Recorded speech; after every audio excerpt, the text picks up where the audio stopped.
Hi everyone, Michael here, vegan space scientist. Today I'm going to be talking about something pretty different to my usual beat of science and ethics, and that is bouldering. I think it's worth talking about because this has become a pretty big part of my life over the last 6 months, and especially over the last 2 to 3 months, even more so.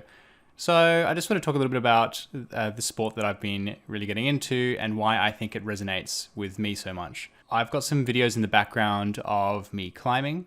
These are all in chronological order, so hopefully you'll see some improvement as we go on, but that's just something to keep your attention. So I started bouldering about 6 months ago now. I've become quite fascinated with the sport and I have been having a lot of fun. So bouldering is just indoor climbing, or it can also be outdoors, but I've been doing purely indoors at this point, where you climb a certain color of holds, and which is called a problem or a route, and you have to get from the bottom to the top. You've got to start with your hands on a specific pair of holds, and you've got to end by touching with both hands the top hold. I think one of the things that appeals to me most about bouldering is its similarity to the types of video games that I enjoy. So in particular, it reminds me of a boss fight from an MMORPG like World of Warcraft, for anyone familiar with that. So it's about going up against a specific climbing route called a problem and trying to complete it. There are some parts of the route that are harder than others, and you slowly improve the more times you attempt the problem. You get closer to the top, with the earlier parts eventually becoming easier to the point of triviality once you work out how to do them. And finally, you reach the top and send the problem. This feeling of slowly improving at a specific problem and completing it is incredibly satisfying for me, whether it's in a video game or otherwise. There's just something so nice about a very clear set of goals with an easy way to tell whether you're improving. I think it's worth mentioning Jane McGonigal's book, Reality is Broken, here for her take on how we can take these aspects from games and put them in real-world situations like jobs, which is called gamification. In addition to improving at bouldering in the technical sense, you also improve over time in terms of fitness and strength. To go back to the MMORPG example, improving these feels like acquiring better items and getting a higher level, while improving at the technical aspects feels like just getting more competent at specific actions to take in the game. I certainly say that anyone who might be into video games should really consider trying bouldering at least once. I think out of all the fitness activities that I've done, all the different sports, this one feels like it appeals to me most, given what appeals to me in video games. Compare these two reactions from Adam Ondra, a boulderer sending a really big problem after many attempts, and a top World of Warcraft guild complexity limit, being the first in the world to complete a new boss after many, many, many attempts.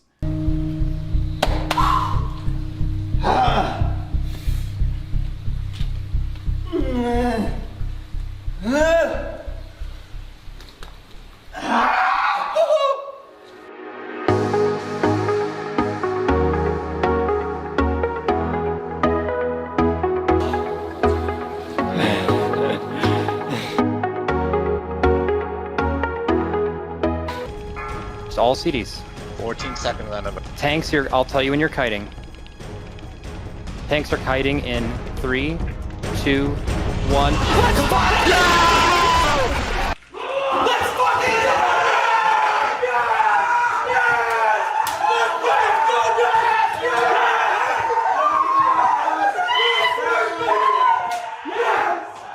Speaking of the better items and levels aspect of bouldering, I realized after I started climbing that I was very unfit. For a period of time, I was going to the gym about 4 times a week for around 6 months from 2018 and 2019.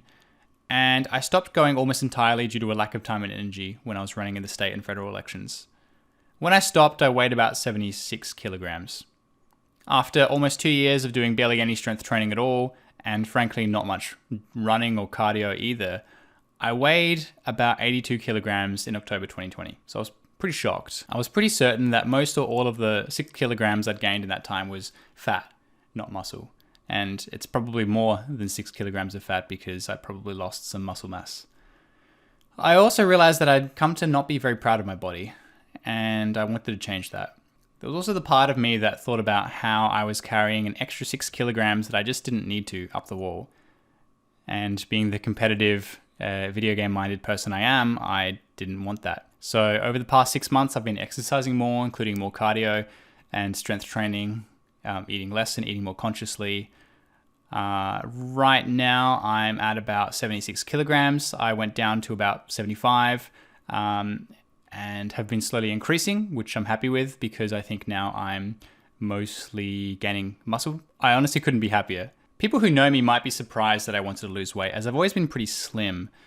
But my goal has just been to cut away excess fat and replace it with muscle rather than being purely fixated on the weight, the number of the weight itself. And to be honest, I think probably most people who know me quite well haven't really seen me much over the last 12 months, being pandemic and all that. And I really feel like I did notice the amount of weight that I put on. So anecdotally, I've noticed my mood has drastically improved recently, whether that's due to eating healthier, exercising more, a recent move to a new apartment, or some other factor, I'm not really sure, but whatever it was, I definitely want to keep that up. I did a blog post about a month ago where I went into a lot more detail about the science of fitness and weight loss, losing fat, gaining muscle, that I have been learning a lot about recently.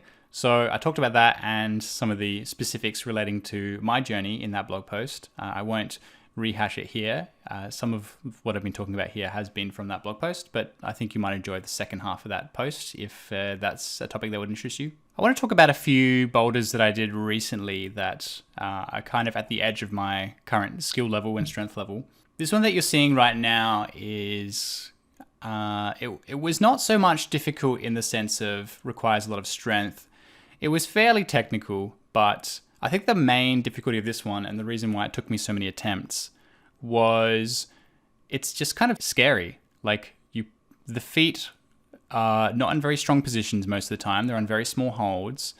And the final hold that I have to hold on to is pretty slippery and there's not much grip on it and it's not a very good hold. So my hands were so sweaty by the top because I was just kind of a little bit scared of falling. In the end, the trick to me doing this was just doing it enough times that I wasn't that scared at the top anymore and my hands were just a little bit less sweaty and I was able to grip onto that. I was trying to apply as much chalk as I could to get around that. So I think that was a pretty cool progression for me. To expand on that, I have, for as long as I can remember, had a problem with heights. I definitely get what the French call the call of the void when you stand too close to an edge and you feel that weird tugging sensation to make you think about jumping. It's not that I actually want to jump, but I just feel uncomfortable around edges. There's that, and I have also always had trouble with flying. I'm definitely better at it now, but every time the plane dips a little bit, no matter how many times I remind myself of the statistics of planes and flying being safer than driving in a car, I just panic a little bit. Elevators, I'm okay with now, but for a long time, could not get in an elevator. Bouldering isn't very high. I think the highest I've ever gone, really, at least my head from the ground, is something like 5 meters. But it's been a good way for me to slowly get better at dealing with heights. So that's been cool. This last climb was cool because it involves a dyno where you sort of have to jump or commit at least to a move. As you can see, I tried a few times. This isn't all of my attempts. I think I tried this something like 15, 20 times, that one move right at the start, before I was able to finally get it. And when you finally land that, it's just such an awesome feeling. Like it feels like the holes just kind of appear in your hands and you're a little bit surprised because you've tried it so many times and you're like, oh, that's awesome. Now what do I do? And the rest of it was pretty easy. But this was probably one of my favorite, it'd have to be my top 3 favorite climbs that I've done so far. Anyway, that's all I've got for now. I'm very keen to get your feedback on this. It's of course a very different video to what I usually do on this channel. But again, it has been a pretty big part of my life. So I would be interested in doing some more videos on my progression in the future, some more highlights from my climbing. So if you did enjoy this, please let me know below. And I'll definitely take that into consideration. If you didn't, of course, and you don't want to see this on this channel again, you want me to focus on other stuff, fine, just let me know and I'll take that into consideration. But thanks again for watching, and until next time, all the best.